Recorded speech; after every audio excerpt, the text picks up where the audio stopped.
Yeah, really? Okay, all right. Look, let's start with where you stand on a number of matters, so we can see to what extent, if at all, you would qualify under the government's definition of what they describe as a non-violent extremist.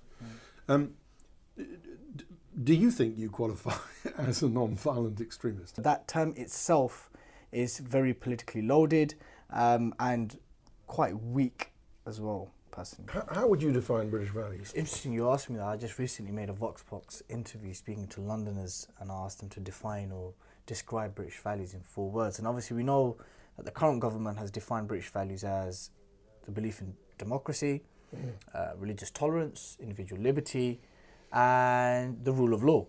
You're not suggesting that things like democracy, individual liberty, tolerance, respect for the rule of law and so on aren't, as it were, essential features of a democratic country? Of course, they're the essential features of a democratic country, but John, I'm sure you'll understand that if you spoke to numerous members of the public and asked them to define or describe British values, they won't say those 4 things. Yeah, but a government, surely the definition, it's perfectly legitimate for a government elected by the people to define what it stands for. Yeah, but the problem here is once that definition becomes the criterion to judge who's an extremist and who's not, that's the problem I have. Believing in a caliphate is a pretty fringe view in the United Kingdom. It may not be in parts of the Islamic world, but it certainly is in Britain. But then again, Muslims are a minority within Britain. Yeah, but we're talking about a very small minority of Muslims believing in a caliphate. No, I don't think you can substantiate that. Oh, you think lots of British Muslims believe in a caliphate? Of course. I don't think you can substantiate that at all, John. So what are they doing living here then? Well, it's not about because the caliphate doesn't exist at the moment, does it? No, but they would like to see, you're suggesting a significant number of Muslims in Britain would like to see an Islamic State in Britain? No, I don't think they would like to see an Islamic State in Britain, not at all. Right. I don't think that's the objective. Would you like to see an Islamic State in Britain? No, not at all. No. Where would you like to see an Islamic State? I'd like to see a true, just Islamic State, a caliphate in the Muslim world, where it's existed before. Why would you like to see that? Because I personally believe that, as a Muslim, that the best ruling system is one that was ordained by God and the Prophet. Why wouldn't you want to see one here then? Because this is something that's strange to the people, and it would be alien to the people, and we would never want to pressure the indigenous people of this country and my fellow citizens with something that they are not aware of. It would not be natural. Would you like to work for an Islamic state in this country? I mean, promote the idea, non-violently, obviously. What, for it to be established here? Yes. No, because I do not follow that opinion. Let me ask you whether he's described democracy as filthy. Do you think it's filthy? No, I don't. I just think it's a different ruling system to that of the one that Islam or classical Islam promotes. Inferior to it? Pardon? You're entitled inferior to an Islamic system, the democratic system. I don't think man-made laws inferior to God-made laws. John, I think we need to just let me just bring it back to the actual reality, right? I think the word inferior, all them, filthy. I think these are quite loaded terms. Well, I didn't use them. Your colleague Haitham Haddad. Sheikh Haitham is not my colleague. So anyway, regarding whether democracy is filthy or inferior, I think these are very politically loaded terms. I don't think they're the correct term. I think as a Muslim, I'm entitled to believe that what God has revealed in the Quran and the message that the Prophet came down with is the best solution for all of mankind's problems and affairs.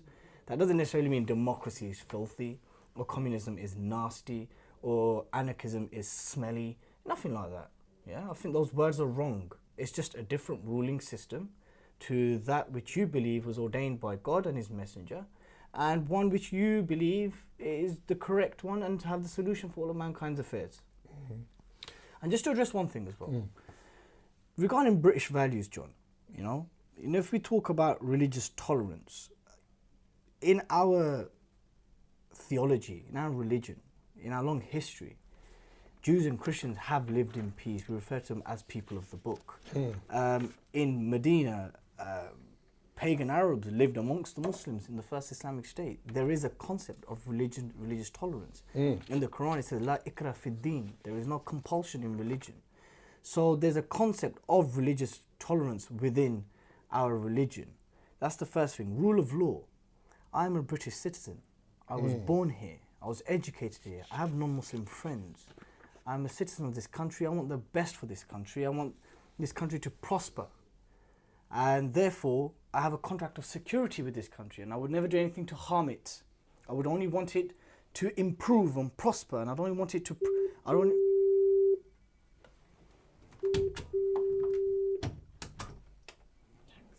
Sure, carry on, please. I don't only want it to prosper, but more importantly, I would want the government to take the correct steps to prevent any harm from its citizens. And that includes its foreign policy antics, which can have a blowback on this country. So just to highlight that to you, like, you know, when we're talking about British values, I just want to say to you... No, I understand. You're totally opposed to terrorism in this country. Of course, all day long, every day. And not just in this country. No, not just in this country. All around the world. Well, it depends how we define terrorism, of course. But look, just to be clear, and I'm not trying to make a cheap point. I just want to be factual about this. Yeah. Are you a member of HUT, Hizb ut-Tahrir? No, I'm not. Right. Have you ever been a member? Never. Never taken the oath? Never. Right.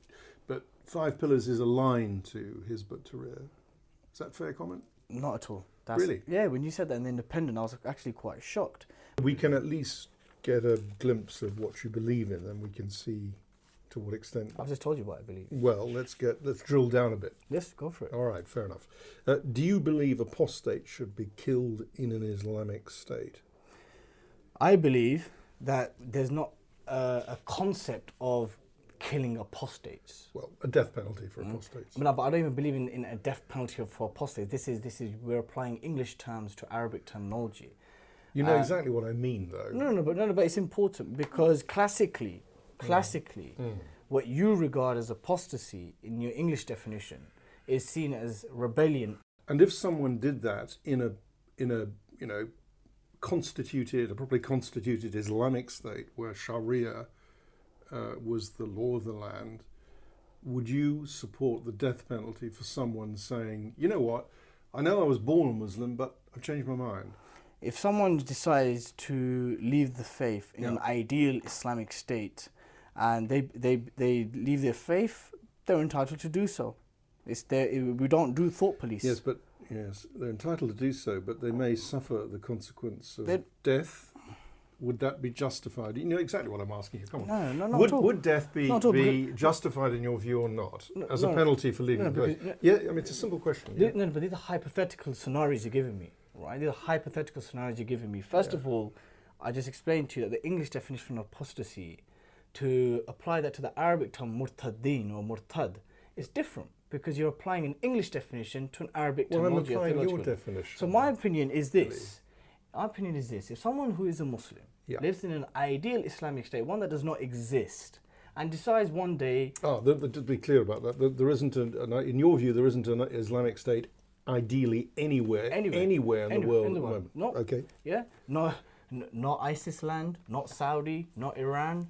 No country exists. Right. No such state exists. But let's get back to the ideal state. In this ideal state, someone decided to leave their faith, and why should they be killed? So you'd oppose the death penalty? You see, again, it's a case of someone. If this individual then came out, for example, and then began a movement which would be perceived or understood as an open rebellion, then theologically speaking, I could understand why that position exists. Right. You can understand why the state would oppose that in some shape or form. Yeah. And including the death penalty. Yeah, I can see why the state would do that. Can you therefore see why the United Kingdom, which is rooted in free speech, democratic values, tolerance and so on, should embark on a strategy which may or may not include changing the law, a strategy to confront and challenge views antithetical to the values of of the United Kingdom? Not at all. Why not? Because I think it's absolutely ridiculous that the government is now going to apply laws and legislations and measures simply for views that individuals hold. No, not views. No. I don't think that, to be fair to the government, I don't think they, in fact, I'm sure they haven't said they're going to try. How could they? Oh, for those who it's about public. For those that advocate public expression. Well, again, look, if the government and those who oppose this kind of ideology have conviction that theirs is far more intellectually superior, then why not allow open debate and open dialogue? Why not? We're supposed to be a country of free speech. Are we now going to start censoring this so-called inverted commas extremist ideology, which we're so frantically insecure about, that we don't believe our values are stronger than this extremist ideology? That's what I think. Okay, so essentially your point is, if you believe in the power of argument, why abandon why shut down that debate? as a... Why shut down debate? If you've got a problem with Sheikh Haytham, then sit down and have a debate with him. If you've got issues with certain speakers and organisations... Sure. Well, a lot of people would agree with you, actually, even people who are totally opposed to your views. Yeah. But my point is, you don't apply that logic to the rights of the individual in an Islamic state. That's where there's a double standard in your thinking, is there not? No, you see, the problem here is, John Ware, you're applying a set of values, right? And you're perceiving the Islamic State or an ideal caliphate or whatever it is. And by the way, just for your record, there was only ever an ideal, sort of flawless Islamic State with the 4 first Khalifas. From the Umayyads to the Abbasids to the Ottomans, there were huge problems, even in terms of rule of law, accountability, transparency, and so forth. But you're applying a certain viewpoint through the lenses, or the secular liberal paradigm, because you've set liberal democracy as the benchmark, as the criterion, as Fukuyama, the end of history. Well, your questioning is sort of alluding to that anyway, that you see liberal democracy as the best ruling system for all of mankind. Therefore, I'm going to perceive an Islamic state. Least worst, maybe. Least worst, best, however you want to perceive it. But you're perceiving an Islamic state and its theological foundations, its wider spiritual objectives through the lenses and the paradigm of secular liberal democracy. And that's a problem. And this is something that will entail a longer discussion, because at the end of the day, you can say that to me, oh, well, Dilly, you believe in free speech, but you wouldn't apply that in your Islamic state. Well, John, first of all, again, this is all hypothetical. That Islamic state doesn't exist. And I've said to you twice already that I'm a citizen of this state, right? So I have every right, as you and the person in this room as well as any other Briton, to believe in these views. Why not? I don't think anybody's suggesting you don't have a right. But then you keep using it as a yardstick to beat me with. No, Are you not? I'm just trying to find out whether you qualify under the government's terms, so far not absolutely clearly defined. Okay. Can I just say one thing for the record as well? Yeah. Right. Do you believe free speech is absolute? Well, I'm not here to answer these questions on this occasion. Okay, fine. Okay, but fine. Let me answer. Let me answer. Can I carry on? No, but it's important because I need to clarify this point, because you asked me about free speech. Sure. There is no such thing as free speech, absolute free speech. Yeah. There's laws and restrictions to what you can say. We have libel laws. We have defamation laws. We have hate speech laws. We have public disorder laws. We have all kinds of laws that sort of restricts and limits what an individual can say, incitement to racial hatred and so forth. Yeah. So what I'm saying is there is no concept of absolute free speech. So similarly in an Islamic state... Yeah. I'm talking about right to life, which is a fundamental right. But look, let's move on. About free speech. But anyway, go for it. Again, back to the idealised Islamic state, or even in, for example, Saudi Arabia or states. I mean, Saudi would regard itself as an Islamic state. It may not be an ideal Islamic state from your point of view. So would ISIS. But in any event, do you think in an Islamic state someone who commits adultery should be stoned to death? Is that a view you hold? Again, let me just explain to you the ruling behind the whole stoning the adulterer. Yeah. And let me explain to you how near impossible in a real Islamic state that would be.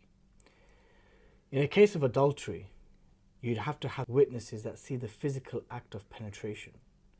And if the act of adultery happens in one's private home, then they have the individual rights for no one to spy on them. So let me just give you a context what it is, right? Because you can ask me that question and I can say yes or no, John. I can, yeah. But I think it's very important for the sake of your documentary that this context is included. That the ruling behind the stoning of the adulterer is that people see the physical act of sexual penetration. If that act is taking place in a private home, right, then that law or case fails because you're not allowed to spy in someone's private home. All right, so that being the case, is it your view that women, or even men, but I think mainly women... No, women and men. All right, Please do not just highlight women, please. Fair enough, okay. Well, and please do not use Saudi and Iran and ISIS as an example. Well, let me just finish the point, if I may. Yeah. Is it your view then that the death penalty by stoning or by whatever means for adulterers, as is currently practiced, as indeed it is in some Muslim countries, is... I disagree with it. You disagree with unequivocally. it? Right. Please get that on record, yeah? You've got it on record. I unequivocally disagree with the implementation of any capital punishment by any country or state at this present moment in time. Including Islamic Arabia. states for crimes like their crimes, including adultery, including apostasy. ISIS, including Saudi Arabia, including Iran, including parts of Yemen and Pakistan. And that would include also applying the death penalty for gays as well. Everything. Okay, that's clear. Thank you. So we talked. I mean, this is helpful. You talked earlier about tolerance and the importance of tolerance. Yeah. Do you regard yourself as a tolerant individual? Definitely. Do you? Yes, definitely. Would you regard what you said about Ahmadiyas as an example of tolerance? No, I was just stating a mainstream theological position.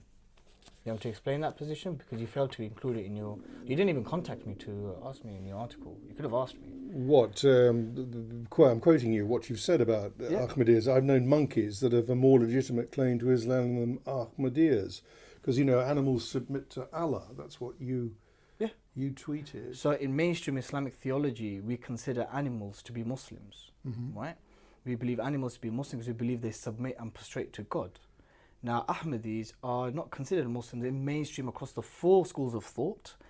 Sunnis and Shias, the two main denominations, they do not regard Ahmadis as Muslims. Yes, I know that, but they certainly do. And they're a minority in this country. Okay, that's fine. Lots of other people. Okay, let me just give you an example. That's like a Hindu coming to me and saying, "I'm a Muslim." Am I just supposed to say, "Yes, you're a Muslim," but yet you do not believe in the basic foundations of the belief? Yeah, but you're saying the clear suggestion there, and I would suggest to you that's quite a racist suggestion. Not at all. Well, I'm going to suggest to you that it is. Where's the race? I'll tell you. The suggestion that Ahmadiyas are inferior to monkeys, I think, is quite a racist That's your interpretation. suggestion. That's your interpretation, and quite a warped one as well. Really? Yeah, definitely. Why do you have to use the analogy of monkeys? Why can't you just say, well, I don't accept their, mainstream Muslims? You have to. You also it's have to a pretty appreciate. intolerant thing to say. No, not at all. No? Absolutely not. I think what you've done is you've taken out one tweet from a Twitter spat, which is, as I say, I respectfully say this, it's quite reflective of, some would argue, your journalism. But anyway, you've taken one tweet. It's quite reflective of your state of mind. No, actually. not necessarily. You took one tweet in a Twitter spat, right? And you totally ignored what was said to me from Ahmadiyas. You ignore that. But what you see, and there's people. Well, tell me what's been said to you by Ahmadiyas? They've called me a jihadi. They've called me a child killer in that very same spat. All the tweets are still there. But does that justify calling them monkeys? Not even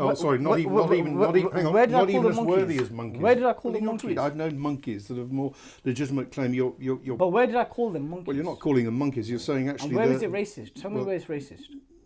You're saying that they are inferior. They have an inferior claim. Ahmadiyas have less of a claim. Ahmadiyas are not a race. Less of a claim even than monkeys to your faith. Yeah, no, okay. I'm suggesting that's quite a racist, first of all, hateful thing to say to a community, to a minority who may well have attacked you, but who live in this country. It's quite an intolerant thing to say. I You disagree don't think with so? you. I disagree with you. All right. And you say that's just an isolated tweet. Actually, it isn't, is it? You called, you had another Twitter spat with As people do. with Mina Topia. Let's be realistic about something, right? People have Twitter spats all the time. Mm. Yeah, people say things all the time. Katie Hopkins says things all the time. Your friends from the Quillian Foundation always say things all the time. My friends? Yeah, your friends, your particular liking anyway. But, you know, they use certain language. And I must say, John, that wasn't my proudest moment at all. I am very upset that I had to use that language. And actually... You had to? Why did you have to? You're emotional, you know, sometimes you don't think and you say those things. People were... Let me just show to you. But can I just, as I say, by all means, do show me to you. I want to hear your response. Of course, I do. Please can you read that out? But before I do, and I will read it out in a minute. But let me just finish the point, if I may. What these tweets suggest to me is that you are intolerant of Muslims. Hang on, who have a different view of how your faith should be interpreted. No, I disagree with you because I'm open to debate. I invited Mina Topia to a debate. She doesn't want to debate me. Why did you call her a coconut sellout? That's a pretty racist thing to say, isn't it? Yeah. Coconut? It's quite racist. Like I said, I wasn't... What does coconut mean? You know what coconut means. Well, you tell me. No, you tell me. Well, I know exactly what it means, but you tell me. You tell me why it doesn't amount to racism. No, but I just said to you that my exchange with Mina Topia wasn't my proudest moment. No. I apologised to her. My language was bang out of order, and it wasn't my proudest moment. And I would never resort to that kind of language ever again, because as a Muslim, it wasn't befitting of a Muslim. My etiquette was out of order. But just to again give you a bit of context, Mina Topia said to me, had I been your mother, I would have had an abortion so I wouldn't give birth to a Muslim like you. So in that context, in that heat, I responded in a manner like that. Can you please... I understand. You felt you were provoked. I understand But can you not... But I'm showing John Ware a tweet where I apologized to Mina Topia. I said, I'm sorry for calling you names. It's a real shame that you can't swallow the concepts that I believe in without resorting to insults first. Fair enough. Okay. So I apologized. Humans make mistakes, John. I note that. Thank you very much. Yeah. But I just want to finish the point about whether you regard it, and I appreciate this was, people do say things they regret later, and you've made it clear you regret it. And Twitter spats happen all the time. They do. They happen all the time. They do. But I suppose the serious point here is that you didn't... You signalled really that you didn't really believe that she was a proper Muslim, at least when you had another Twitter spat with Sarah Khan. So it wasn't a one-off, was it? You had a Twitter spat with Sarah Khan or you described Sarah Khan of Inspire as a sort of sympathetic to neocon ideology and that kind of thing. I think you said she was an ultra minority of secular liberal Muslims, and you put Muslims in quotes as if you didn't really think she's a proper Muslim, I suppose. That's the way she took it, I think. Mina Topia. Do you think she is a proper Muslim? If she believes, whatever that means. If she believes in God and the Prophet Muhammad, peace be upon him, then I believe she's a Muslim. Right. Why did you put Muslim then in Sarah Khan's next to Sarah Khan's name in quotes? Because that signalled that you didn't really think she was a proper Muslim. No, that's how you read it. The reason why I put that in... Why'd you put it in quotes then? Well, I'm about to tell you. Will you let me answer? Sure. Okay. The reason why I put it in inverted commas is because some of the views and opinions that she advocates, she does so as if it's the mainstream position, which it's not. That's why. Well, I don't... Because remember, when you talk about mainstream, you need to back it up, obviously, with some kind of... evidence. Yeah. Well, let's do that. Let's go to the Pew survey of what you would call normative beliefs for Islam. I just want to look, I'm just trying to turn up the page because I've noted them down in various places. Now, it is true that this, I mean, first of all, do you regard the Pew survey as, broadly speaking, accurate, empirical evidence? Yeah, it's an empirical evidence, of course. Okay. Of course. All right, well, they did a survey in, I don't know, 28 Muslim countries, or where Yes, Muslim countries, or even Muslim where majority. Muslims are majority. I think Yeah, okay. almost exclusively Muslim, Okay. actually. And I know that your particular complaint, and I understand this, about the government's proposals are that they impact on not a fringe view, but a normative view. That's your position, Yeah. is it not? Well, even in some other Muslim countries, how many Muslims do you suppose are in favour of making Islamic law in, say, Azerbaijan? I don't know what research you're referring to. So are you telling me to just guess numbers? 8%. Fine. In Albania, 12%. Okay. That's not a normative view in either of those countries, is it? But that'd probably come down to the fact that the country itself and the government, the education curriculum is secular in nature. Well, it may be, but the point is, it's not a normative but view. you can't- You can't assert John, that you can't. your view is a normative view. No, you're absolutely wrong there. What you've done is that's fine. The Pew Research done its study or research in a number of countries. These countries at the moment they are secular countries, and the normative beliefs that I believe in is not being taught, and it's not something that they'd study and understand and come to terms My with. point is, it's your interpretation. It's not a normative view. It's not my interpretation. Of course not. How can it be my interpretation? I've not written any books or anything. Well, It's not my interpretation.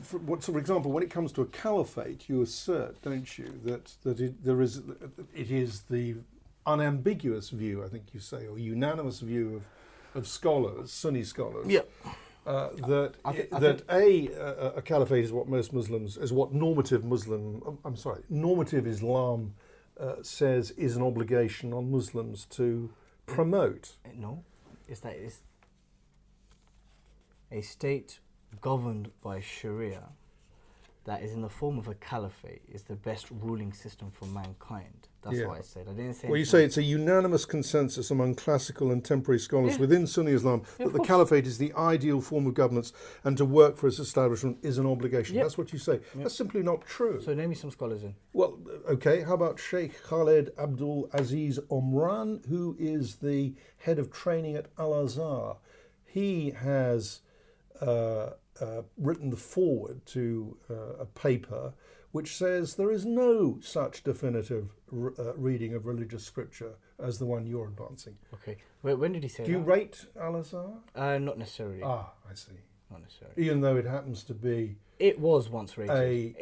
font of It was Al-Azhar. It was the most esteemed and respected classical scholarship. And when did it stop being? When it started backing brutal dictators like Mubarak and Sisi, which this government supports as well. I see. And when it started condoning and advocating and permitting the murder of thousands of Muslims,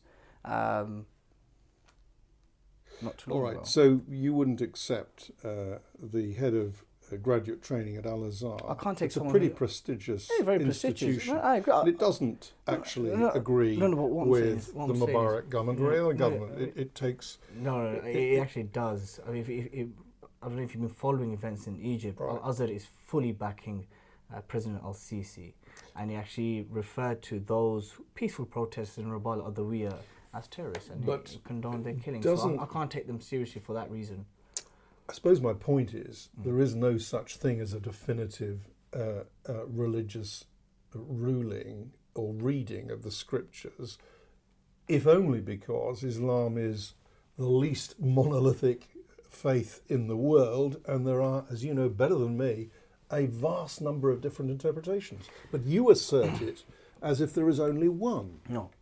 You see, John. And that's No, John. why some of your views, if I would suggest with respect, are extreme to the extent that they diverge significantly from a majority view. No, right. What I mean by normative Islamic beliefs is that concepts which have been there from the time of the Prophet, peace be upon him, throughout the centuries, up to contemporary scholarship. And these things include what I mentioned to you earlier. The right to legitimate physical defensive jihad when your land, property and women are under attack. Mm-hmm. The implementation and belief that Sharia, God's law, is the best set of laws for mankind. I don't think your friend from Al-Azhar would actually oppose that, had I said that. Okay. On this question of, this is not a pejorative question, I genuinely want it clarified. That's fine. You, on the question of violent jihad, quote unquote, under what circumstances do you, just to be clear, do you support that? Define the circumstances for me. Again, I don't know whether you're doing this intentionally or it's just out of ignorance, but the kind of terminology that you're using in phrasing your question. Or offensive, or, well, first of all, do you believe in offensive or defensive jihad? I believe at this current moment in time, if your land, your women, your property, your commerce is under attack, then you have the right to defend yourself, just like you would in this country if your life was in danger. Yes, you would come to the defense of your family. Now, so you would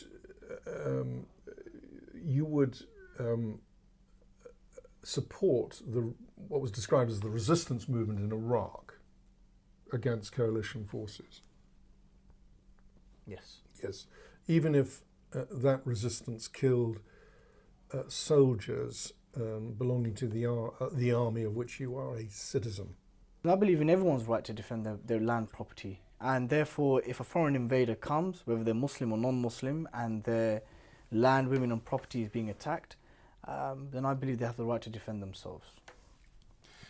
And as I say, that would, even if it means killing soldiers, as I say, from the army of which you are a citizen, even if it means killing soldiers who belong to an army of a country of which you are a citizen.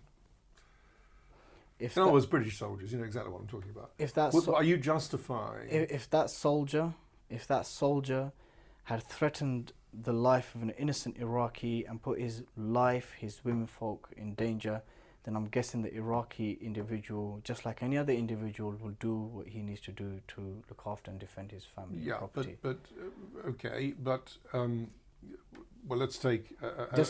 just like if an Iraqi soldier came to this country and tried doing it to anyone else, they have the right to defend themselves. So you supported Iraqi, quotes, resistance forces shooting or killing British soldiers? No, I was against the war, full stop. Yes, I know you were, but I'm saying, given that it happened, were you in favour of British soldiers being killed by what you would describe as the resistance in Iraq? You see, again, the way you've worded it is it's pretty simple. No, it's not. It's not really straightforward. No, because it has certain allusions to it. Yeah, and I know exactly what you're trying to do, right?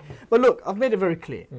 I was unequivocally against the invasion of Iraq, just like 2 million were when they took to the streets of Hyde Park, and many are even questioning whether it was even a legitimate war.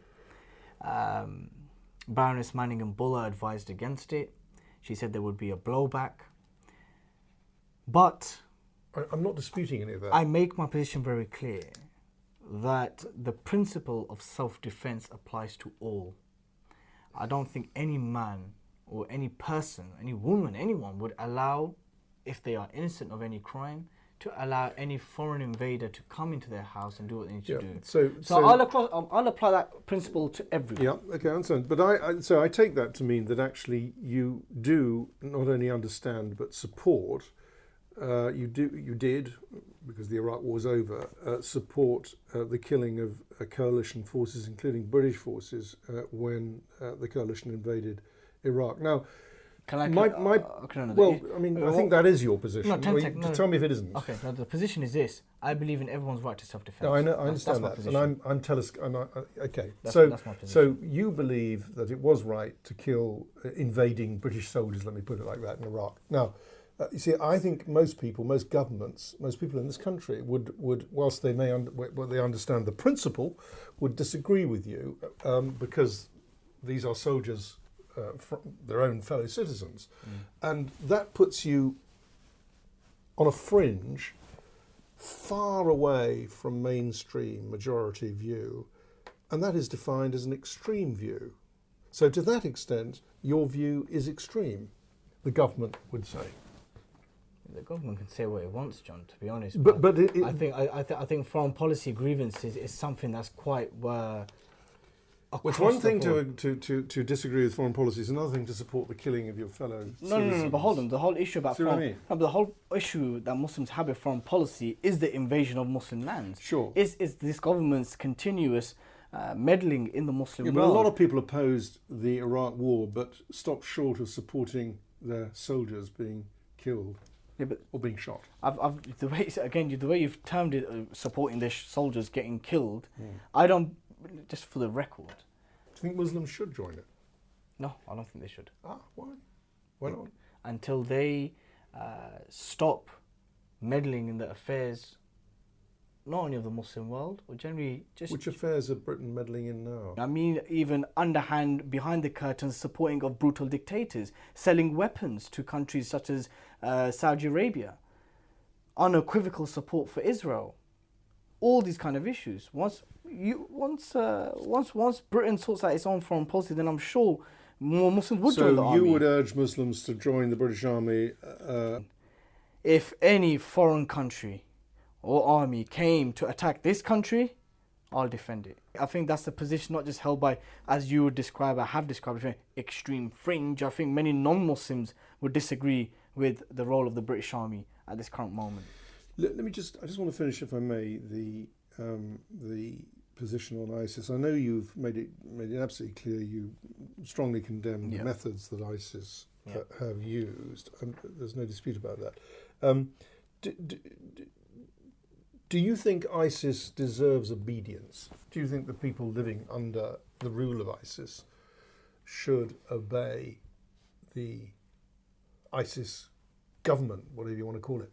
It's either they obey or they rebel. Yeah, should they rebel? I think ISIS should be removed. So they should rebel. Yeah, they should fight against ISIS. Yeah, people should remove ISIS. So Muslims in Mosul should be resisting against ISIS at the moment, killing ISIS commanders. Yeah, but you see that. And so on. Is that right?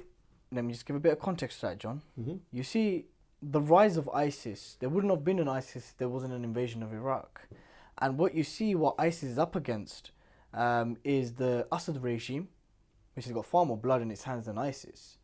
And then you've got the Iraqi government, which is backed by the Iranians, backed by America, and has also got more blood on its hands. It's just that their media campaign is non-existent, whereas ISIS seems to quite proudly post videos of beheadings and so forth. And so they have quite a shockingly disgusting media-savvy campaign, which they have, which the Assad regime doesn't have, which the Maliki regime and later the current Iraqi regime don't have. But the different players in these countries where ISIS is up against are equally, if not far worse than ISIS in terms of the blood on their hands. So I think all those elements need to be removed. By physical force if necessary. Well, I mean, how else are you going to remove them, frankly? True, no, you're right, but then popular movements have worked and can work. When millions take to the streets, there's only so many you can kill and behead. At the end of the day, I would never want more Muslim bloodshed. I don't want bloodshed full stop, Muslim or non-Muslim. I don't want any kind of bloodshed or war to take place anyway, John. What would ISIS have to do to make... I mean, you regard the ISIS so-called caliphate as an illegitimate. Yes, I do. Do you not? Yeah. What would it have to do to make itself legitimate? It's too late now. It cannot become illegitimate to legitimate. Can it not? No, it can't. And what is just to be clear, what is your fundamental objection to ISIS? I know you object to its methods, of course, but in terms of jurisprudence, as it were. Yeah, the method of its establishment, that the Prophet, peace be upon him, when he established the first state in Medina, he did so without resorting to violence. And he was welcomed by the people of Medina. Therefore, it was a grassroots support. ISIS did not come to power via grassroots support. They came through violent means, for an armed insurrection, and that goes against the prophetic tradition, and its brutality against minorities is not reflective of the methodology of the Prophet. You regard, though, members of ISIS as Muslims, do you not? Yeah, I cannot. Takfir, as you know, or excommunication, is a very dangerous thing.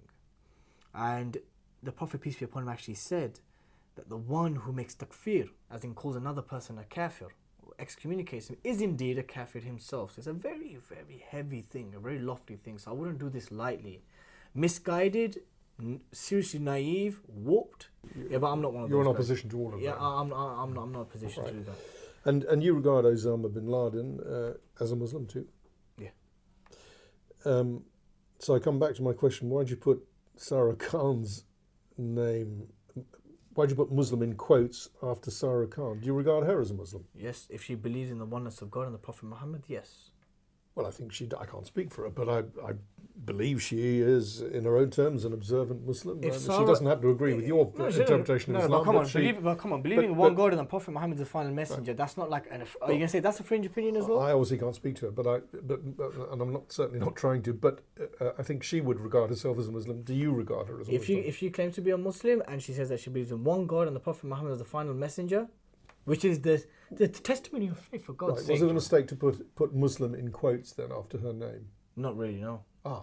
Because you've interpreted it as me questioning whether she's even a Muslim or not. Well, not me, she did too. Well, that's, again, All Muslims did too. No, these things are open to interpretation. It's a sort of tack-theory No, approach on not your at part. all, John. No? Come on, John. Right. Let's not use that kind of language. Right. Come on, John. You I'm know. just really aware that we've got about 5 minutes left before we're going to have to start heading to prayers. Yes. And there's something I'd like to pick up on. And I need to make ablution as well. Exactly. That's Okay, why I want to make I sure want to we've got get your enough time. reaction to the bill. Sorry, There's- go on. but- Yeah, go on, and go there's on. one other thing I'd like to pick up on. At Yeah. the very beginning of the interview, when you were talking about the tolerance that observant Muslims should have, you said we are tolerant, but that is changing. I'd just like to follow up on that if you could. Yes, sure. Yeah, Yes, pick that point up. Yes, sorry. so I Good point. believe the current government, especially in light of the CTS Act and now the proposed Counter-Extremism Bill, is becoming more and more intolerant of, again, what I perceive to be normative Islam, or what you perceive to be fringe, or whatever it may be, whatever difference we have. But it is becoming more intolerant to those who do believe in the caliphate. It's becoming more intolerant towards those who do believe in legitimate physical jihad under certain conditions and realities. It is becoming more intolerant towards aspects of Sharia law. It is becoming more intolerant to what Muslims just genuinely believe. They're not thinking about implementing it here, advocating it here, calling for it here, and I believe. But I understand, but I think the government's view would be that whilst you may not be advocating it here, it's the world's becoming a village these days. It's globalized, it's interconnected, and those borders in terms of mindsets don't really mean what they used to mean. So you advocating some of these things which would be antithetical to British values for Islamic states or Muslim countries abroad has a blowback here. I think that's their argument. I think, again, the biggest blowback issue. It helps keep young Muslims angry is the point, I think. No. You see, the biggest anger factor with young Muslims and the fear of blowback and national security threat is from the British government itself. It's not got to do with concepts of caliphate. Really? Yeah. So ideology's got nothing to do with violent extremism? No, I think the biggest issue about radicalization and extremism is foreign policy, Western foreign policy. Not ideology. If I had to break it down in percentage, first of all, I think the whole term radicalization, as if like radicalization automatically links you to violent extremism, again, it's empirically flawed. It's been academically refuted. But look, terrorism always draws on ideology, always. I'm not disputing the fact that Political violence. that alienation, questions of identity and all that may well help. Those who believe carrying or committing acts of terrorism and violence in this country against its own citizens, this is an ultra fringe minority. This is like people who believe that you can do that. When Al Jazeera interviewed Osama bin Laden, and they said to him, "Why do you do this? Why do you go around bombing people around and calling for people to carry out these acts in Western countries?" You know what he turned around and said? He said, "Because they do it to us." Yeah? He actually said that to an Al Jazeera journalist. So as you can see, some could read that as Osama bin Laden has applied a Western policy, a Western principle of invading countries, attacking countries, Iraq, Afghanistan. If they're not invading, then at least supporting brutal dictators and selling weapons That's why to them. Osama bin Laden bombed the embassies in Kenya. the Americans have gone nowhere near Kenya. No, but we all know very well that the Kenyan security services are very close to that of the British, American, and Israeli security services. What I'm trying to say here is that the whole issue about ideology, right, and violent extremism, it's warped in the sense that it's not. Can you empirically substantiate it? Is there anything to empirically substantiate that ideology or Islamist ideology is always linked to? Yeah, I'll tell you what. I'll tell you why I think ideology is a major factor. How else can you explain the fact that most ISIS recruits are Muslims from Muslim countries? Yeah. Some of them are run by Sharia, where presumably they don't have issues about their identity or alienation. They are fully integrated citizens who want to fight for ISIS.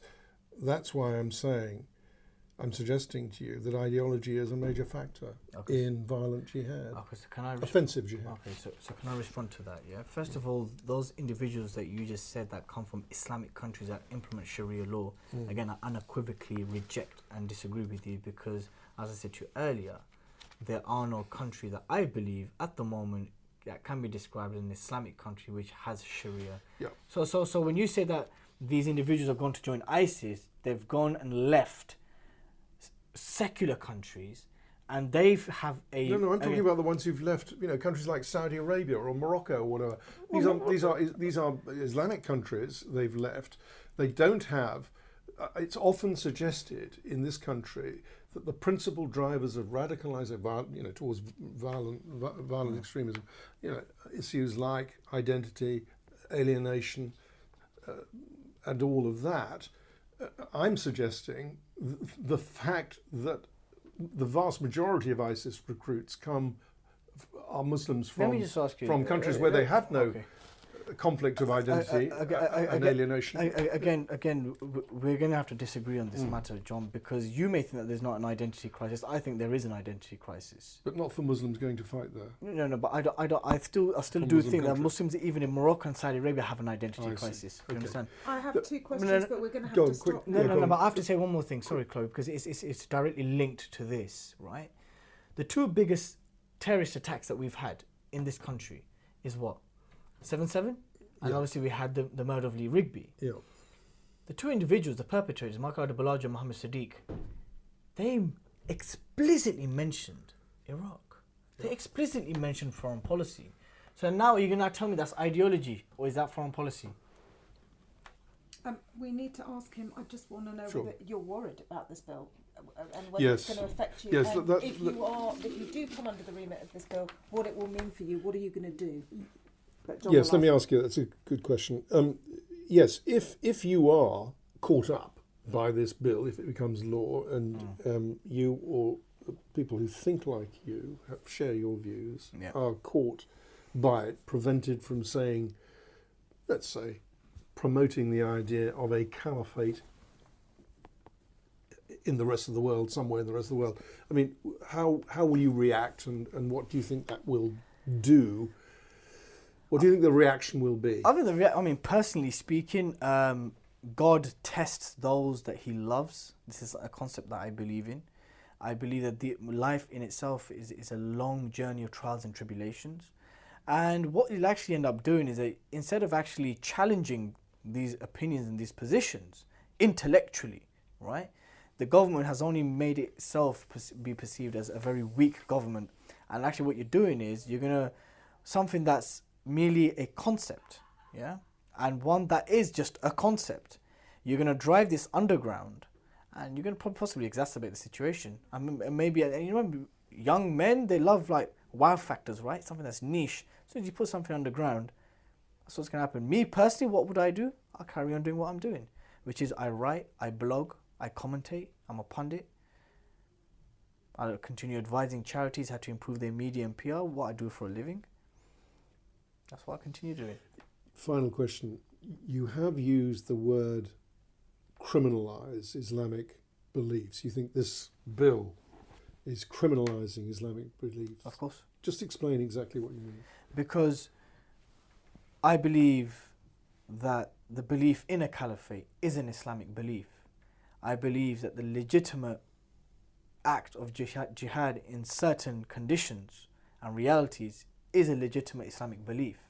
I believe that Sharia, of course, is an integral part of the religion. It's God's law.